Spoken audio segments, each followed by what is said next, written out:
Синдром Роджерса – болезнь настолько редкая, что за всю историю медицины описано лишь около 200 случаев. Тяжелые наследственные заболевания, связанные с нехваткой витамина В1, тиамина, неожиданно проявило себя в Ингушетии. При создании национальной базы генетической 100 тысяч геномов ИЯ в России было выявлено 10 случаев синдрома Роджерса.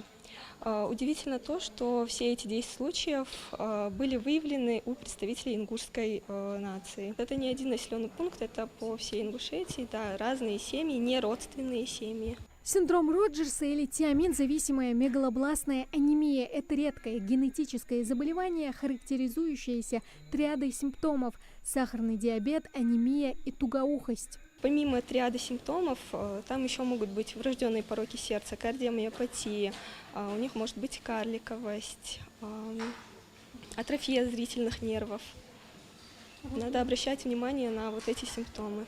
Врачи и ученые предположили, что это проявление эффекта основателя – повышенной частоты определенной мутации в изолированной популяции. По словам врачей, единственный способ лечения – пожизненная терапия высокими дозами тиамина. Это позволяет минимизировать симптомы анемии, задержать начало развития сахарного диабета. На данный момент Рогачевский центр разработал лечение для таких пациентов, поэтому мы усиленно стараемся их выявить, диагностировать и своевременно направлять на лечение в Рогачевский центр. Медики Ингушетии сейчас проводят активную работу по выявлению носителей мутации и информированию населения о важности медико-генетического консультирования. С 2023 года в России проводится расширенный неонатальный скрининг на 36 наследственных и врожденных заболеваний, что позволяет начать лечение как можно раньше и предотвратить развитие тяжелых осложнений. У доношенных детей по окончанию первых суток берется. Это безвредная абсолютно процедура. 5 кружочков крови на специальный тест бланк берется, из пятки кровь. И чуть более поздние сроки у недоношенных детей. Это нам помогает вовремя выявить эти заболевания и вовремя начать лечение.